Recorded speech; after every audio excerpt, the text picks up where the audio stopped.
G'day, ladies and gentlemen. Hopefully all feeling fantastic today. My name is Dylan. Welcome back to the channel. This one was requested over on Patreon, and now you guys have been requesting everything. You've been requesting Eurovision videos, you've been requesting music videos, K-pop videos, war movies. There's been a lot of requests over on Patreon. This one was requested straight away. As soon as I'd finished watching the World War II video, it was quite revealing with the graphic.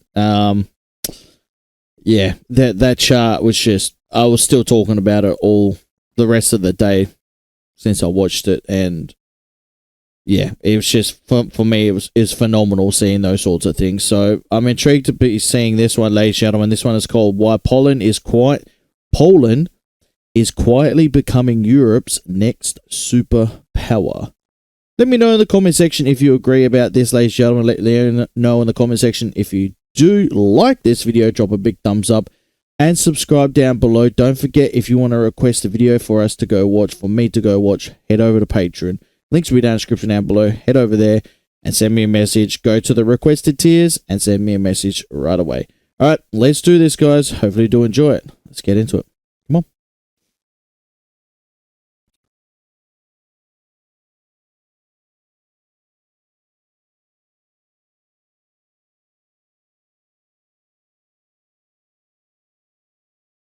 Okay, that was not supposed to be there. It is this one. Yeah.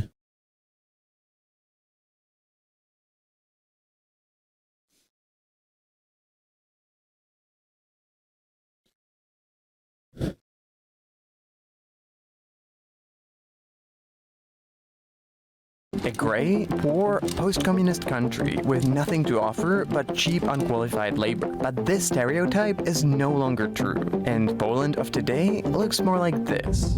In the past 30 years, Poland went through an incredible transformation, growing more than any other economy in Europe, and faster than Asian tigers like Singapore, South Korea, or Taiwan. Today, Poland is emerging as a major technological hub. The Polish economy might overtake the UK by 2030. And after years of suffering from a massive brain drain, highly skilled Poles are now coming back home. And it goes way beyond the economy, as Poland is building one of the most powerful militaries in Europe, and quickly becoming one of the most influential European countries. As all of these changes continue to pick up pace, it's getting impossible to ignore Poland's growing importance. But there is still one thing that could destroy the entire Polish miracle. What is it? Not from the outside, but from within. So how did Poland manage to become Europe's biggest success story? Why is it doing so much better than everyone else? And what is the challenge threatening to end everything that it has achieved? This is the rise of Poland. Connect Teams app saves you at least 5 hours a week on team map. But first, a word from the sponsor of this video, Blinkist. Right now on Blinkist, I'm reading On War by Karl von Clausewitz. But to understand why Poland's transformation is such a big deal, we need to understand where it started from. In the 20th century, after becoming the first country to be invaded by Nazi Germany and losing 20% of its population in World War II, Poland became part of the Eastern Bloc, as one of the Soviet-controlled satellite states. Like in the rest of the Eastern Bloc, the 40 years of communism were times of deep economic isolation, stagnation, and overall hopelessness. Poland had to import the Soviet system of centrally planned economy, where state owned almost everything. Private businesses were mostly non-existent, and since they were basically a Soviet colony, the Polish economy was subservient to interests of the Soviet Union, and forced to make, buy, and sell whatever Moscow wanted it to, whether it made economic sense or not. As a result, the centrally planned economy... I wonder how many people from the Soviet Union actually still are in Poland right now, and how many of them actually are radical and believe in a lot of things that still living there right now. Let me know in the comment section. Is there a percentage you guys know? Let me know.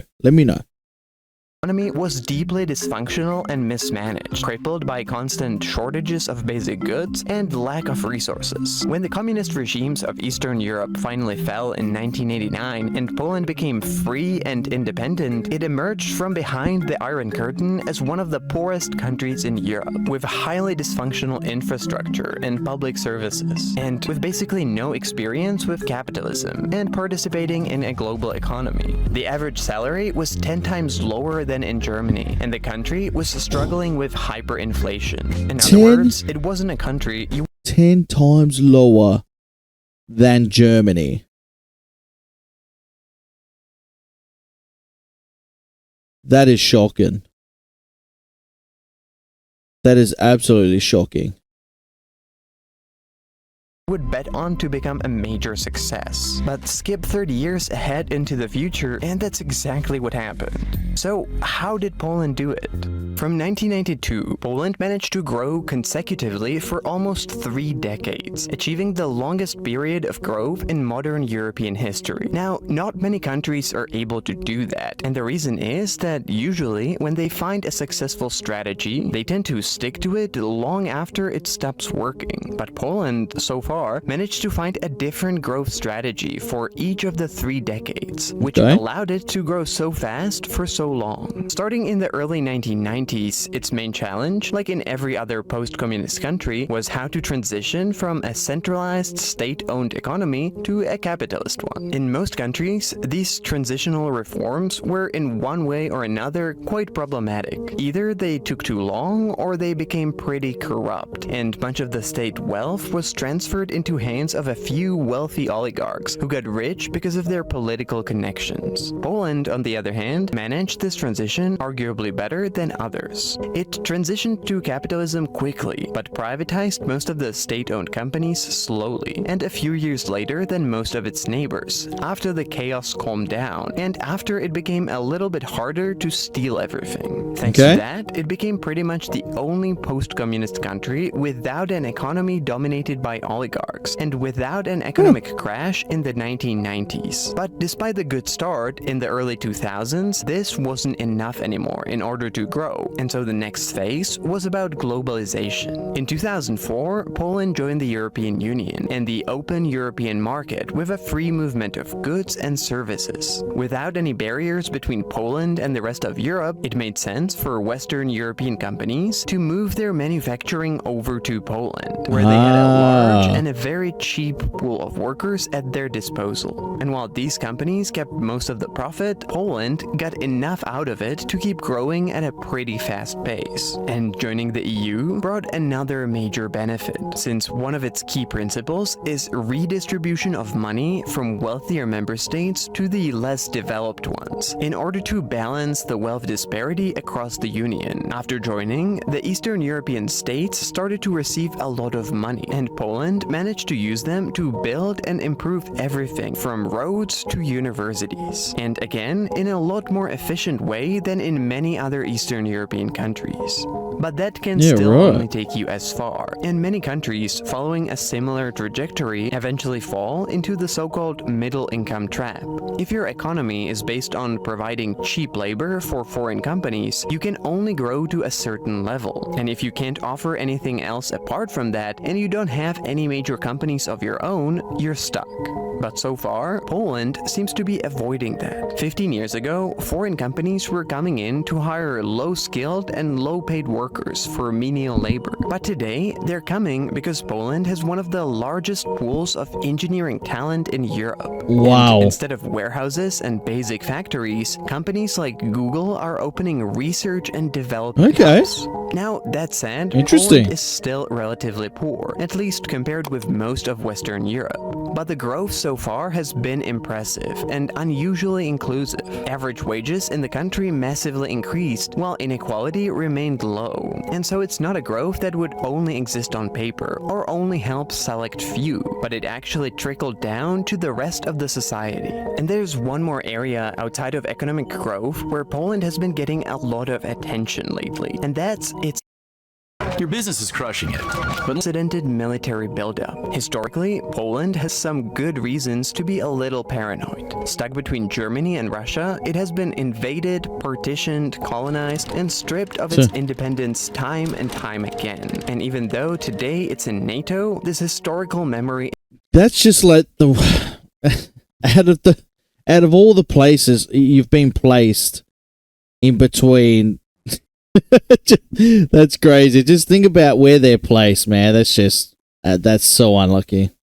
Is still there. And while most European countries were taking their peace dividends, Poland has kept military funding at one of the highest levels in NATO. And after the Russian invasion of Ukraine, it went into an overdrive. It announced that in just a few years, it will increase its military spending to 5% of its GDP. May not seem a lot, but it is. Another NATO member, double the size of its armed forces to 300,000, and buy thousands of tanks, fighter jets, and other military equipment.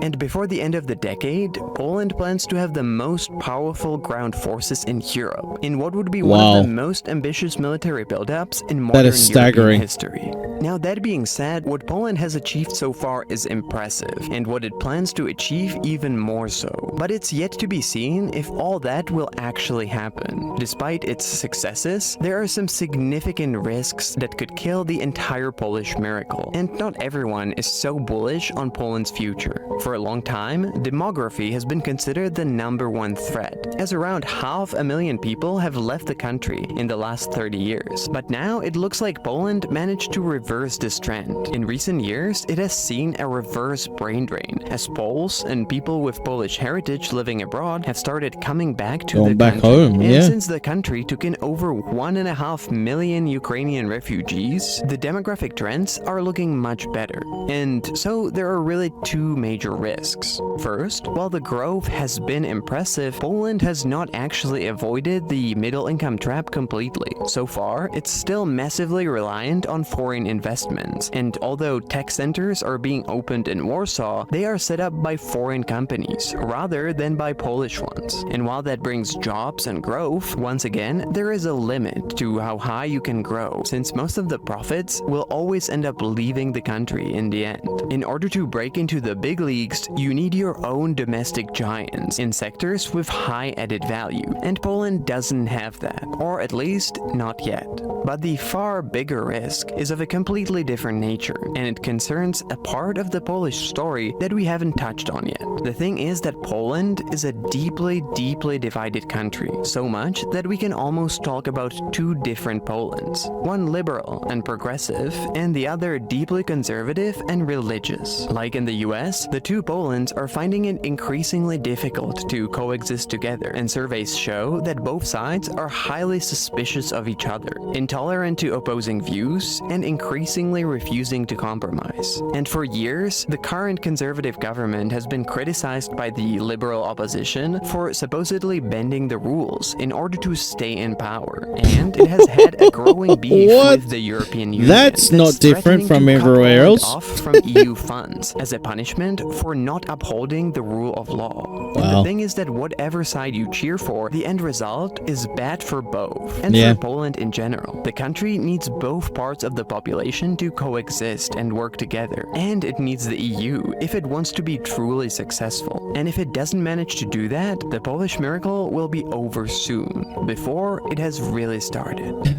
What I say, guys, is I've been saying it a long time, and I'll say it again. I said it in previous videos, is that you need a lot of people for countries to grow, for countries to prosper, for countries to go further in this world, okay? And for countries to become, when it comes to the economy, to become safe, to become balanced, you need stability, and it starts with the people as well. I know there's a lot of politicians that drive things wild around the world, but you need a lot of people to get along. And I feel like inside of this video, we saw that Poland, yes, they made an absolute compelling case to almost essentially being a former underdog to a Central European powerhouse. They made a massive case for that, and you see how resilient they were. Yeah, everything that they've gone through and how their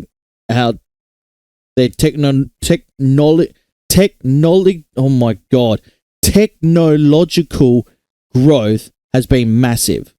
It's been absolutely massive, and that's been their focal point too, one of their main focal points, which also has developed the intelligence level of a lot of the people that are inside of the country itself, yeah, because they see that there's a pathway for them. And that's also very important, is the education. Investing in education is very, very important. And you can see Poland has been leading the way, as well as military investment as well. You're seeing that they've invested to become like a key player when it comes to NATO itself. And you can see it's not like it's not guaranteed that they're going to rise from the dead, but you can see that they're always forward thinking. They're always forward thinking. Now, I don't know how it is there. Yeah, I do know that you're just saying that there's two sides to Poland. Yeah, you have both sides that are in disagreements. I understand that. But when it comes to like their regional tensions, that also exists in somewhere like Spain, where I was living as well. Depending on where you come from, if you tell someone that you're Catalan, it could be big trouble. You go to Catalonia and you tell people that are radical Catalans, and it could be big trouble as well. So there's lots of things that play out too, ladies and gentlemen. Just remember that. And it's not just Poland. Like I said, it's a lot of other places, and in Europe especially. So I enjoyed this video. I did. I appreciate you guys. Appreciate you guys requesting this. I do know that you've requested a couple more, so we're going to see these ones as well coming up in the future. And yeah, all I can say is about Poland that it looks like a good place. It looks like a really good place. Shame that I wasn't able to visit when I was living in Europe for 10 years, but it certainly Poland certainly does merit attention. Let's just say it certainly does merit attention, and let's see by 2030 where Poland is. I'll be very, very intrigued. I'll be very, very intrigued to see how much growth, considering that tech is the way for the future. Just them being a massive tech hub, it's just, yeah, it's going to be interesting. It's going to be interesting for sure. And how does that evolve too when it comes to their military as well, because they are invested in their tech. Let's see, ladies and gentlemen. Thank you very much for watching. Enjoy the rest of your day, and I'll speak to you all soon. Bye bye.